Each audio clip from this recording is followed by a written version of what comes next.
Ads లేకుండా latest episodes చూడండి. ఏం చేయమంటారు సార్? ఈ దేవుడయ్య వల్లో పడ్డాను. నా చుట్టూ ఉచ్చు బిగించి ఒక స్మగ్లర్ని క్లయింట్లా మా ఇంటికి పంపించి నన్ను స్మగ్లింగ్ కేసులో ఇరికించారు. జైలు నుంచి నేను తప్పించుకునేలా చేసి నన్ను చంపాలని ప్రయత్నించారు.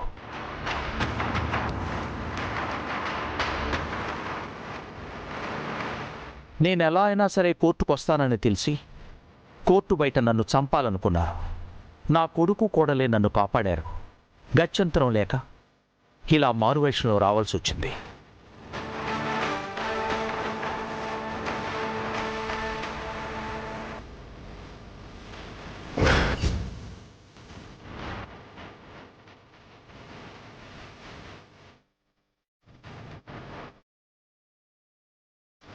జరిగింది ఇది యువర్ ఆనర్. గతంలో కేసులో దేవుడయ్యని నేరస్తుడిగా నిరూపించి జైలుకు పంపించారు. అది మనసులో పెట్టుకుని బెయిల్ మీద బయటకొచ్చి తన కొడుకు సురేష్తో కలిసి మా ఫ్యామిలీపై పగబట్టాడు.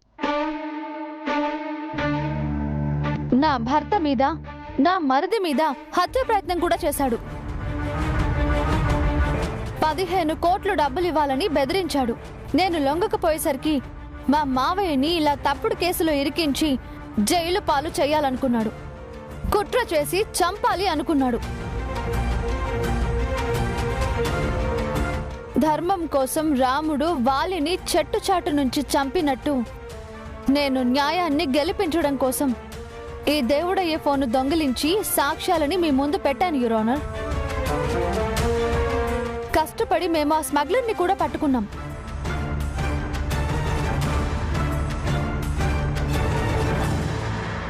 సోమశేఖర్ గారు,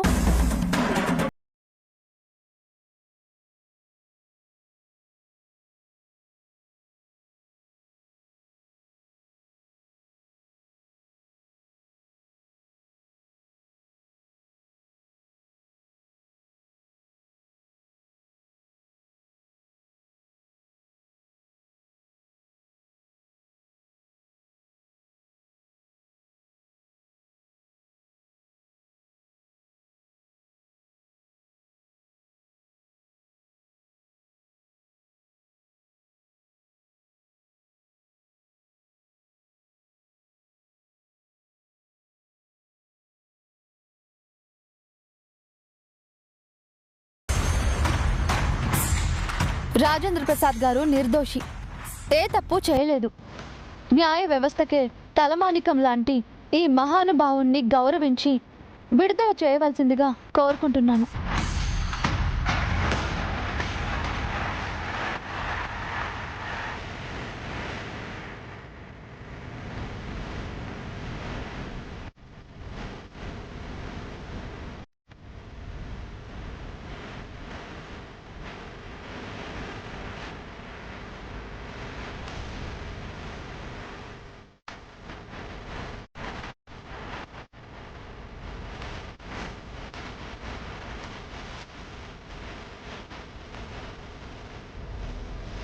సాక్ష్యాధారాలన్నింటినీ పరిశీలించిన పిదప రాజేంద్ర ప్రసాద్ని కుట్రపూరితంగా ఈ కేసులో ఇరికించారని కోర్టు నమ్ముతుంది.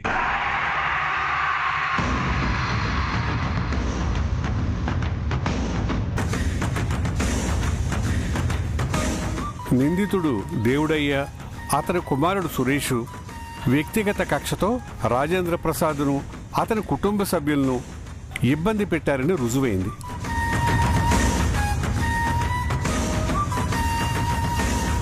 కుట్ర, హత్యాయత్నం, బెదిరింపుల వంటి తీవ్రమైన నేరాలకు పాల్పడిన దేవుడయ్య, సురేషులకు ఈ కోర్టు యావజ్జీవ కారాగార శిక్ష విధించడమైనది.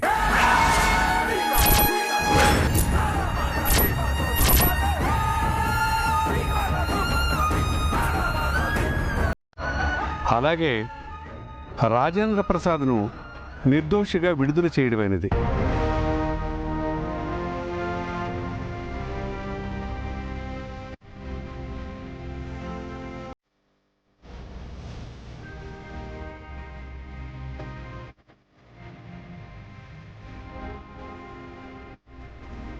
దేవుడయ్య కుట్రకు సహకరించిన స్మగ్లర్కు 7 సంవత్సరాల కఠిన కారాగార శిక్ష విధించడమైనది.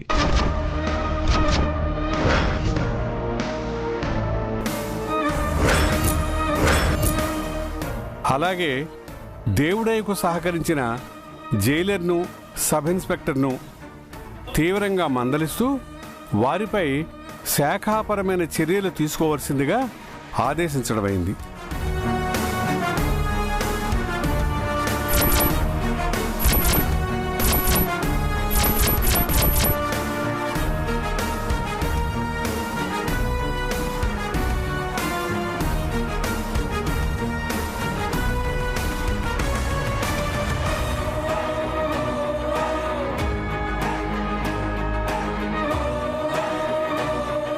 Congratulations mister Rajendra Prasad.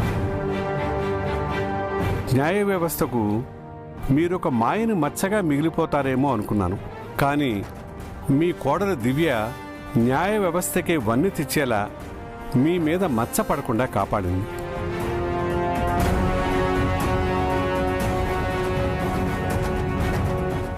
కంటే కూతుర్నే కనాలి అంటారు. ఎందుకంటే ఆడపిల్లలకి అమ్మా నాన్నల మీద ప్రేమ ఎక్కువ. ఒక ఆడపిల్లని కన్నా అదృష్టం మీకు లేకపోయినా కోడలి రూపంలో ఆ అదృష్టం మీకు దక్కింది. మీ పరువును, మీ ప్రాణాలను కాపాడిన లాయర్ దివ్యను మనస్ఫూర్తిగా అభినందిస్తున్నాను. అమ్మ దివ్య, సాటి న్యాయవాదులకి నువ్వు ఒక స్ఫూర్తి.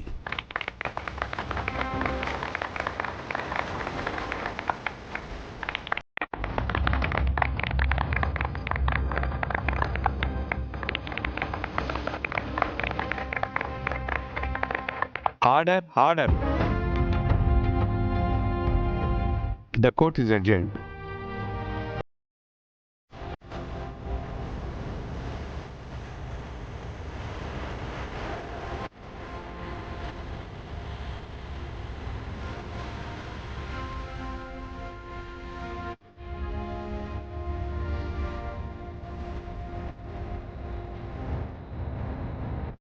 మావయ్య గారు,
కలిసుంటే కలదు సుఖం, కమ్మని సంసారం అవుతుంటే కలలు నిజం, ప్రేమకు పేరంటం.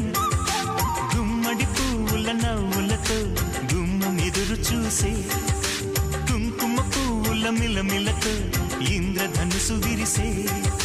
వస్తారా మా ఇంటికి ప్రతిరోజు సంక్రాంతికి, గుమ్మడి పువ్వుల నవ్వులతో గుమ్మం ఎదురు చూసే, కుంకుమ పువ్వుల మిలమిలతో ఇంద్రధనుసు విరిసే.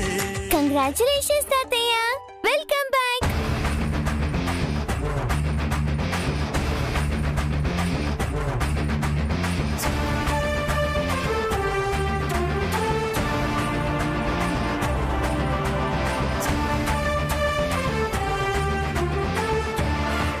Hey, ఆయన కోసం ఒక పెద్ద గుమ్మడికాయ, హారతి, మాల రెడీ చేసి వాళ్ళు వెయిట్ చేస్తూ ఉంటే ఆఫ్టర్ ఆల్ ఒక చిన్న ఫ్లవర్ ఇచ్చి ఆయన అవమానిస్తావా? భువన, ఇది నాకు అవమానం కాదు, నిష్కల్మషమైన పసి హృదయం నాకు చేస్తున్న సన్మానం. థ్యాంక్ యూ తల్లి.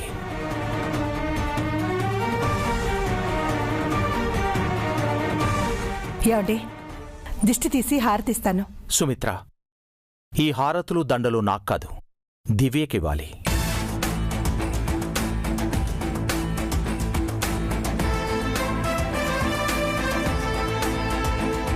తను గనక లేకపోతే ఈ రోజు నేను ఇలా మీ ముందుండేవాణ్ణి కాదు. ఈ హారతి తనకే ఇవ్వాలి.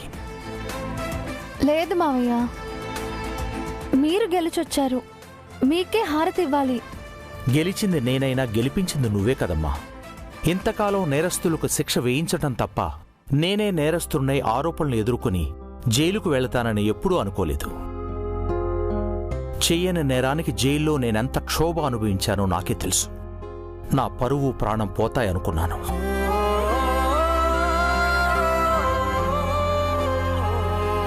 కానీ నా మీద మచ్చపడకుండా నన్ను నిర్దోషిగా బయటికి తీసుకొచ్చావు. జడ్జి గారు అన్నట్లు నువ్వు నా కోడలివి కాదమ్మా, నా కూతురువి. ఇంకా చెప్పాలంటే నాకు పునర్జన్మనిచ్చిన తల్లివి.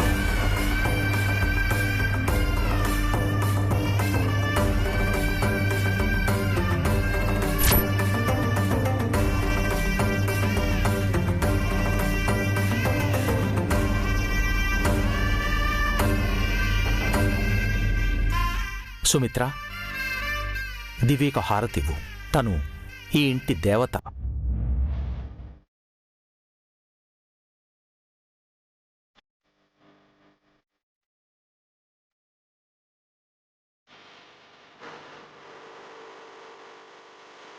సుమిత్ర, హారతి పెదబాబుకు దివ్యకు కలిపివు.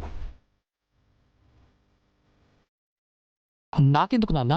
అవును పెదబాబు, దివ్యకు అండగా తోడుగా ఉండి నన్ను కాపాడావు. సుమిత్ర,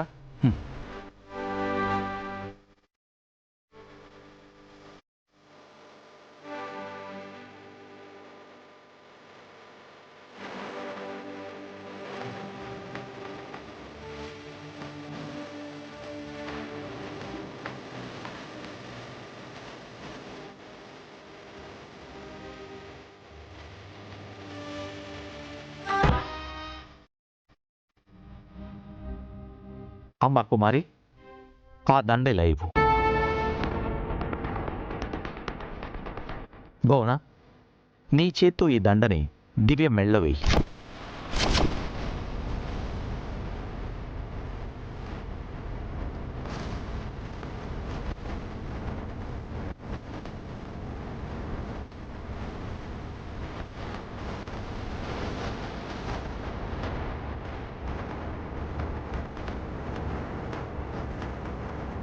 దివ్య గారికి దండ వేయడం పిన్ని గారికి ఇష్టం లేదనుకుంటా నాన్న.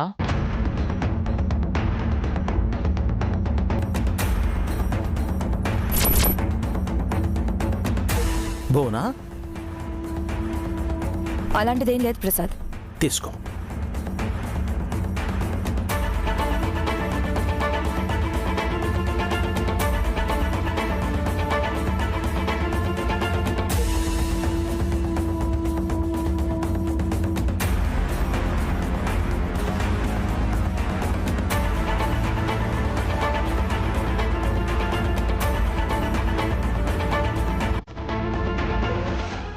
పదండి. పిన్ని, ఇప్పుడైనా ఇంట్లోకి రావచ్చా?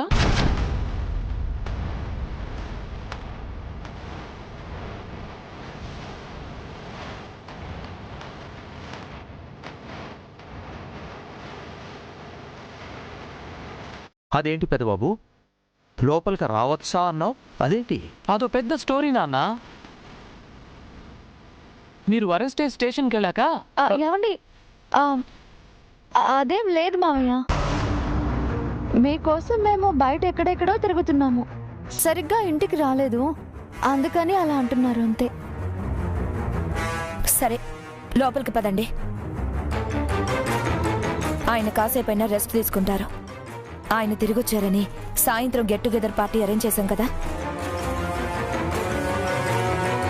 పద ప్రసాద్. బోనా ఆగు. అమ్మా దివ్య, నీకొక విషయం చెప్పాలి. ఏంటి మావయ్య? నా పరువుని ప్రాణాన్ని కాపాడావు, నాకు పునర్జన్మనిచ్చావు. ఇంత చేసిన నీకు నేనేదైనా చేయాలనుకుంటున్నాను. నీకేం కావాలి చెప్పు.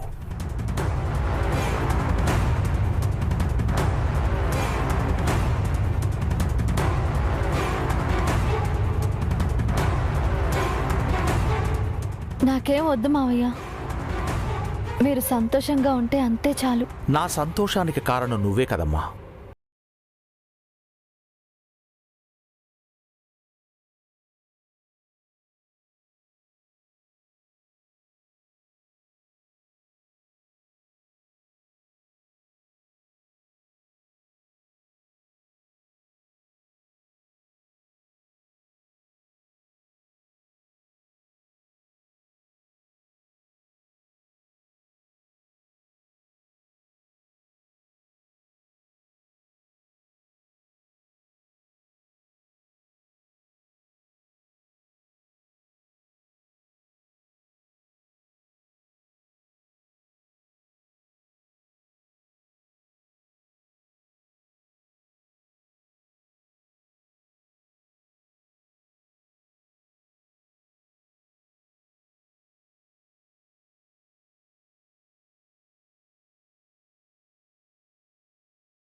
మనం లోపలికి వెళ్ళాలంట, పదండి.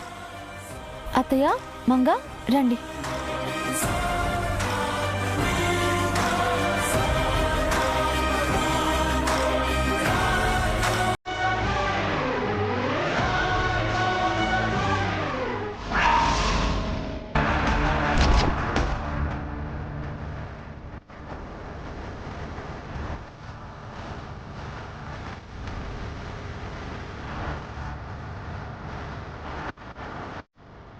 అన్నయ్య గారేంటదినా అడగకుండానే వరాలు ఇచ్చేస్తున్నారు.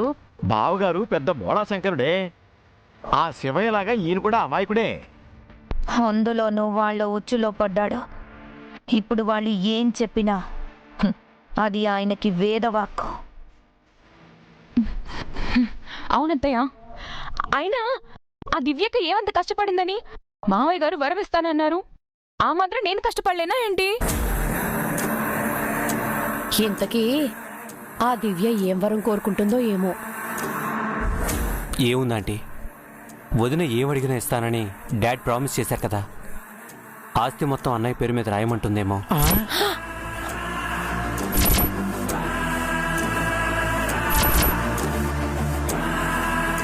అప్పుడు మనం అడుక్కు తినాల్సి వస్తుంది అల్లుడు గారు, అంతా వీధిని పడతాం.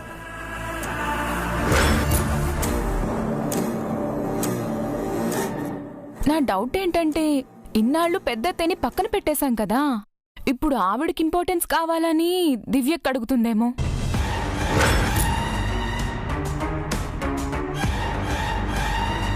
అప్పుడు మీ అత్తయ్య స్టోర్ రూమ్కి వెళ్ళాల్సి వస్తుంది కుమారి.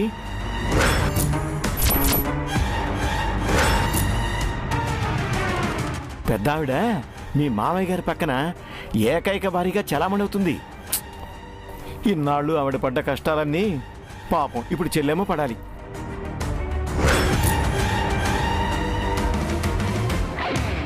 అవును చెల్లెమ్మ, మీరు చెప్పారని పెద్దావిడ్ని పని మనిషిని చేశారు కదా. ఇప్పుడు దివ్య అడిగిందని మిమ్మల్ని పని మనిషిని చేయొచ్చు, మీపై ప్రతీకారము తీర్చుకోవచ్చు.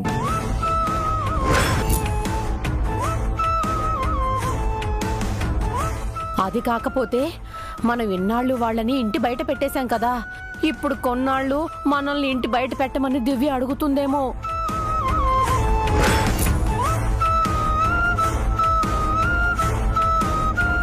వదిన అలా కూడా రివెంజ్ తీర్చుకుంటుంది. ఇంటి బయటికి వెళ్ళమంటే పర్లేదు అల్లుడు గారు, వీధిలోకి గింటేస్తే పరిస్థితి ఏంటి?